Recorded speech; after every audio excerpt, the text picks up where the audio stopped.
It's a rare event for me to be here on a Sunday morning. Thank you to all the 5 or 10 people that pointed that out as I walked in the door. Oh, you're here? Are you sick? Um, yes, I'm usually out preaching somewhere else. Today I am here.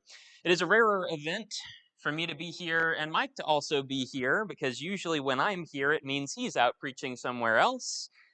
But today we are at the rarest of days where I am here and Mike is here, but I'm the one up front and he'll take my spot tonight. So we're swapping for the day and you'll get to hear a better sermon this evening. But regardless of that, let's get to the topic for today. We sing a song like we just sang, and it's a beautiful picture of what God has done for us, isn't it?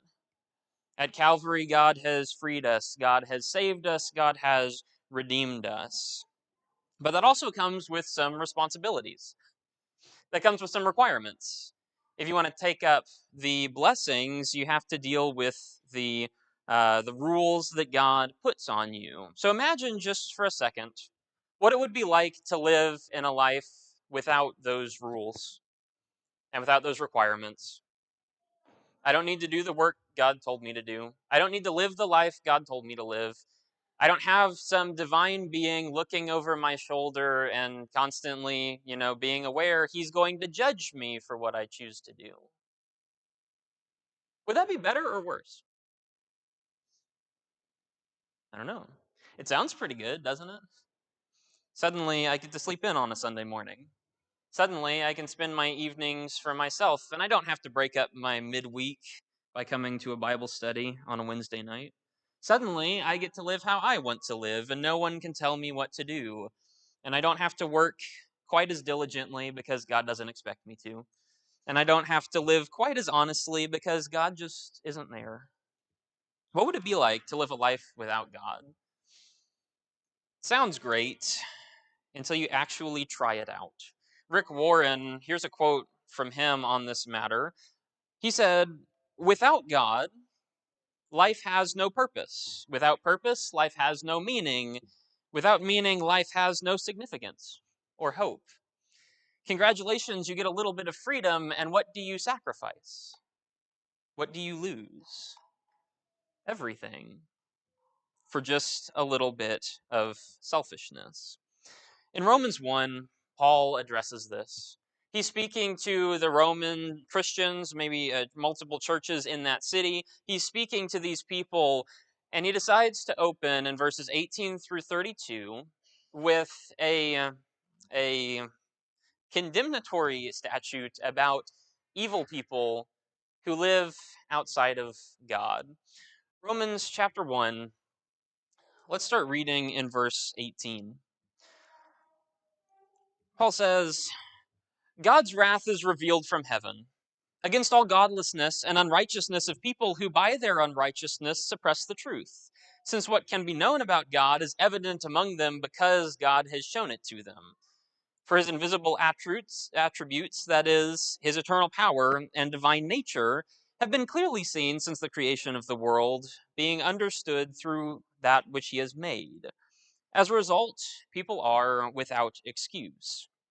Though they knew God, they did not glorify God or show gratitude. Instead, their thinking became worthless, their senseless hearts were darkened, and claiming to be wise, they instead became fools, exchanging the glory of the immortal God for images resembling mortal man and birds, four-footed animals, and reptiles. Therefore, God delivered them over in the desires of their hearts to impurity, so that their bodies were degraded among themselves. They exchanged the truth of God for a lie, and worshipped and served what has been created instead of the Creator, who is praised forever. Amen. For this reason, God delivered them over to disgraceful passions. Their women exchanged the natural for unnatural. The men, in the same way, left the natural relations with women and were inflamed in their lust for one another. Men committing shameless acts with men and receiving in their own persons the appropriate penalty of their error.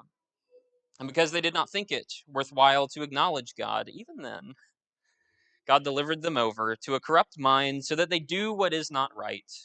They are filled with all unrighteousness, and evil, greed, and wickedness. They are full of envy, murder, quarrels, deceit, and malice. They are gossips, slanderers, God-haters, arrogant, proud, boastful, inventors of evil, disobedient to parents, senseless, untrustworthy, unloving, unmerciful. Although they knew God's just sentence, that those who practice such things deserve to die, they not only do them, but they even applaud the others who practice them. Fair warning, this is a little more depressing than usual. It'll turn around at the end, and we'll talk about some hopeful things at the end. But for right now, we're focusing on a group of people who have decided that they're going to live outside of God and do their own thing in their own way. And that doesn't lead to anything remotely near happiness. Paul here has one point in these verses. He lays it out in two different facets, and there are three modes of how he expresses it. And that's what we'll talk about today. Here's the picture of a life without God. Paul starts by saying, if you live outside of God, this is called a punishment from God for you to live outside of him. Take a look at verses 24, 26, and 28. Three times Paul repeats this phrase, God gave them over or God delivered them over. He points out here the consequence of taking what you know about God and shelving it and instead elevating your idols in verse 23, elevating yourself in verse 22. They claimed to be wise, but instead they were foolish. These people who forsook God and cast him aside so that they would do their own thing, God lets them. He allows it. God gave them over to the desires of their hearts. He gave them over to disgraceful passions. He gave them over to a corrupt mind because that's what they wanted. Did you notice, even in all of this, do you notice how kind God is? These people who are ignoring him, these people who don't want him, these people who are so insistent on avoiding God's presence, God allows that to happen. They force him away and he steps back. He's not going to force himself on you. He's not going to dictate that you have to follow him against your will. He's not going to remove your free will so that you must obey. Rather, he shows kindness. You don't want me? Fine. But here are the consequences of it, consequences of punishment. Often when we talk about heaven, we define that as the presence of God. Hell would be the lack of God's presence. That's why it's so terrible. These people are asking for it. They're begging God to leave them alone, so he does. That's a punishment. But they ask for it, and God graciously gives them the result. What is the result exactly? Look at these three ways that Paul defines the result. Firstly, he calls it dishonorable. In verse 24, therefore, God delivered them over in the desires of their hearts to impurity, so that their bodies were degraded among themselves. They exchanged the truth of God for a lie and worshipped and served what has been created instead of the Creator who is praised forever. And Amen. What does Paul call this action, this attitude? He calls it dishonorable, in a sense. What happens, let me ask you, what happens when we humans do whatever it is we want to do? What happens when we sideline God and we set our own rules? When we're the moral standard, when we make the judgments, when we get to do whatever our passions or our whims decide we want to do? What happens when somebody makes you angry and there's no God telling you, you should forgive that person and move on? What happens when you nurture the bitterness in your heart and rot away from the inside? Does anything good come from following what we want to do? It's easy to be angry at the person, and it's easier to just let that sit than to forgive and move on and deal with it right now. Of course, we all would rather just sit and do what's comfortable and feel good and not have to put ourselves out there and be the ones to pursue forgiveness. And yet, how often do God's rules restrain our harmful tendencies and instead get us healing, forgiving, those who have wronged us, restraining your lusts and desires for a marriage that God has prepared for that purpose, for not stealing other people's stuff, for not hurting others, for being honest and keeping your reputation. How many of God's rules are realistically just limits to tell us how to be nice to other people so that we can live a good life here? What happens when the rules are gone? What happens when the rules have been removed? Mr. John mentioned this in the Lord's Supper talk. He read from Genesis 1. What was man's original purpose in the garden when he was created by God? Do you remember? Genesis 1, verse, I believe it's 26. Let us make man in our image. Man is to be the image bearer of God, to look like God, to act like Him, to be a representation of Him on this earth. What happens when we throw that away? Shame. Shame on us, because we're not living up to the standard. We're not living up to the expectation. We're not living up to our capability. We're not living up to God Himself. There's an opportunity there to be like God, to emulate Him, to live in His way, to obey Him, and to listen. What happens when we throw that away? Look at Paul describe the consequence of this dishonorable lifestyle. You bring shame on yourself. How do you do it? Verse 25. You take what's truthful and what's good and what's right. You take the truth that God has given you and you exchange it, and instead you decide to serve a lie. And you worship something else and you serve something else. You take what's good and normal and right and you decide to do something else instead. That means you go to something that's bad. That means you go to something that's wrong. If you give up truth and serve the lie, well, you can lie to yourself all you want. But reality will set in one day when God comes back, and that won't end very well. Do you really want to live a life that's fake? Don't live the life outside of God. But it gets worse than just your mindset. It gets worse than just your reputation. No, Paul continues down this path, and he talks in verses 26 and 27 about the unnatural life that is outside of God. Not only is it dishonorable to forsake your God-given job of being His image bearer, it is also extremely against our very nature. What happens when we serve ourselves? When we glorify ourselves and go after our wants and desires, and we reject God's plan for us? Did you know that God is the maker of the natural world? Did you know that gives God the right to declare what is natural and what is not? He knows what works. He knows what fits together. He knows what goes together without a problem, and He dictates that. He gives that to us. He declares that to us, and we're allowed to follow it. What happens if you don't have God's guidance on what is true and right and good? What happens if you step outside of that? You take the natural and you twist it, and it becomes unnatural. It's kind of funny how Paul uses this example here, verses 26 and 27. It's kind of funny how we read Romans 1 on June 1st or 2nd. Funny how that compares and how God's working through the Bible to talk about the truth instead of whatever society is doing. Did you know in the beginning, God declared what was natural and what was not? That God declared, man, it's not right for man to be alone, so He makes a woman, and He makes man and woman compatible, and together they complete each other.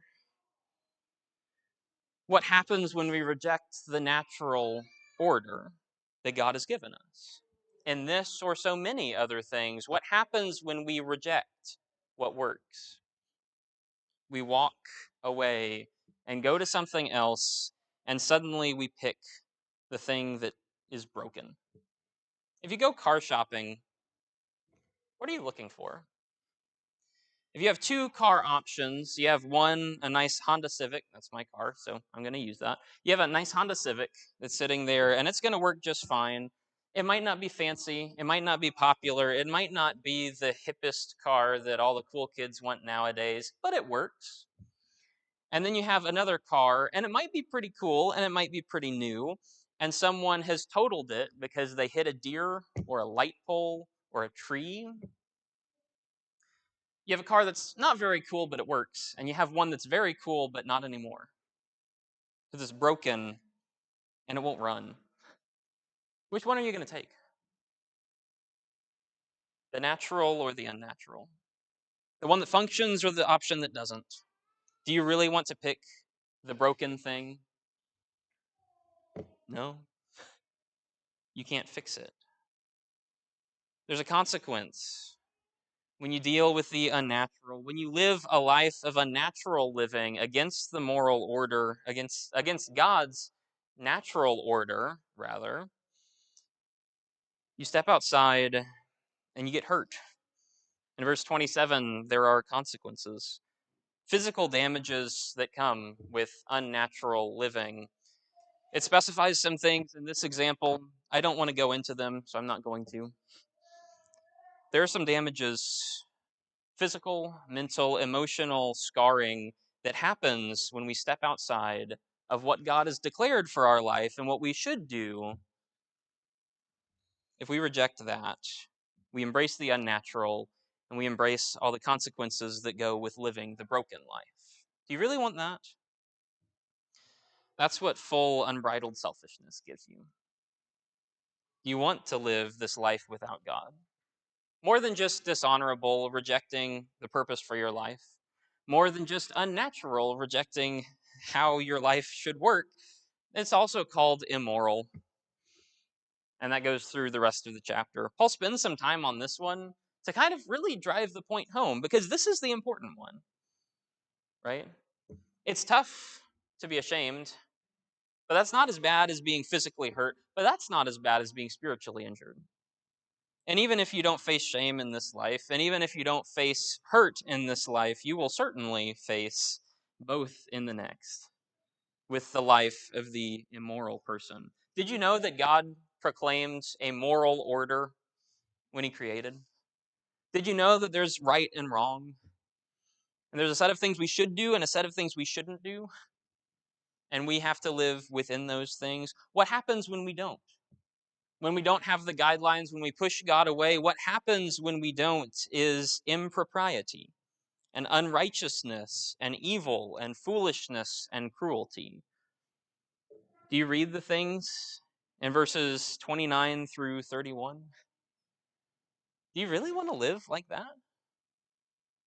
Because if you live without God, that's what you're signing up for. There is no right and wrong if God is not there. There is no good thing to do and bad thing to do. There is no determination other than I feel like doing this today. And so we sum that up by saying it's all immoral, everything that's bad summed up in one word, or we could substitute a word for that, sin. There's an earthly consequence for sin. Paul talked about that before, and we don't want to face that. But there's also a much more important heavenly consequence for sin, a spiritual consequence, when we take what God said and we push it off and do something else instead. And it's far more serious than just being shamed in this life. And it's far more serious than whatever pains and aches and diseases and whatever else we might face here on earth. There's a lot worse going on here. Do you really want to live like this? Does that seem good to anyone? But that's what we do when we reject who God is. And these consequences, is why Paul calls this the wrath of God in verse 18. God doesn't even have to do anything in this. He just lets us go, hands off. We get to choose what to do, and we will destroy ourselves just fine. That's called the wrath of God. God's wrath is revealed from heaven against all ungodliness and unrighteousness of people who by their unrighteousness suppress the truth, since what can be known about God is evident before them. People see God, they see some evidence, there is some designer, and they could look further, but they don't. And they walk away, and so God's wrath is revealed against them.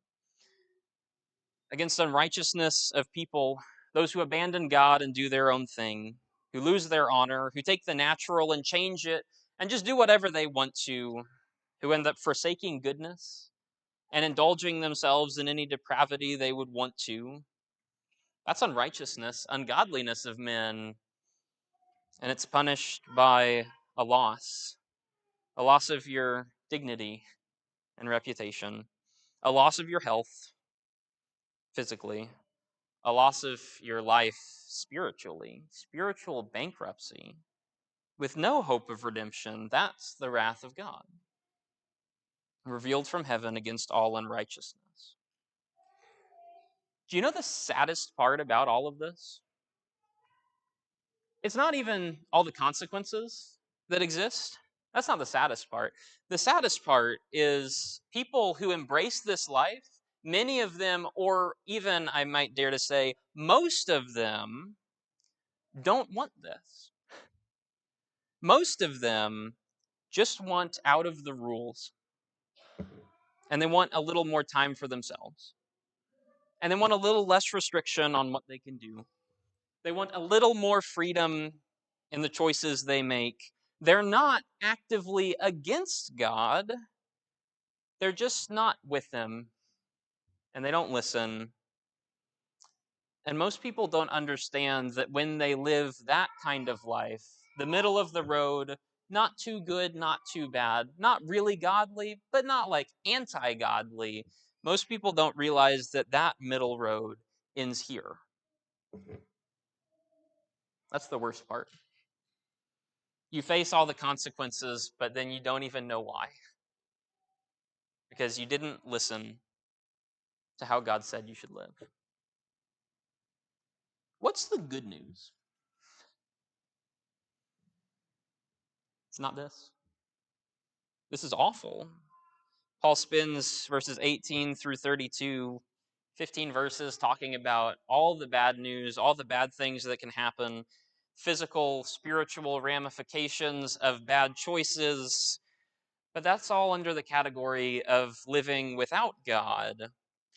Thankfully, in verses 16 and 17, right before this, and what we read for the scripture reading, he addresses a life with God. It's very simple. It's 2 verses. Nothing complicated here, but here's what Paul has to say. I am not ashamed of the gospel, because it is the power of God for salvation to everyone who believes, first to the Jew, then to the Greek.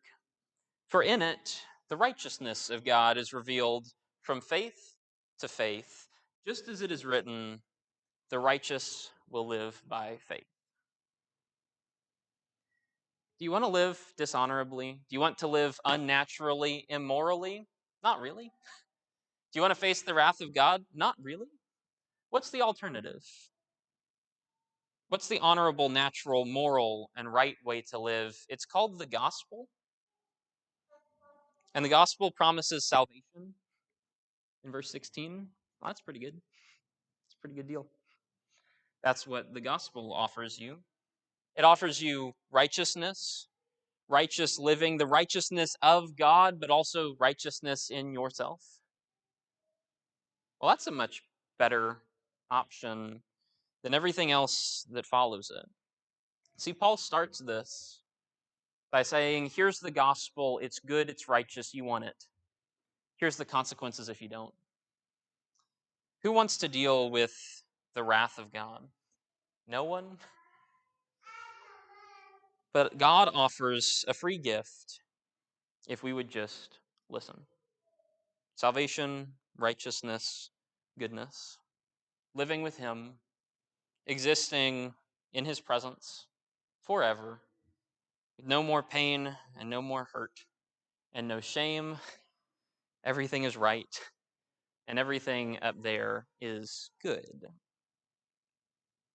While the life outside of God's rules seems fun for the moment, and I don't have to give up my Sundays anymore, and I don't have to give up every weekday night to go do some other biblically related thing, it seems nice to have all that free time.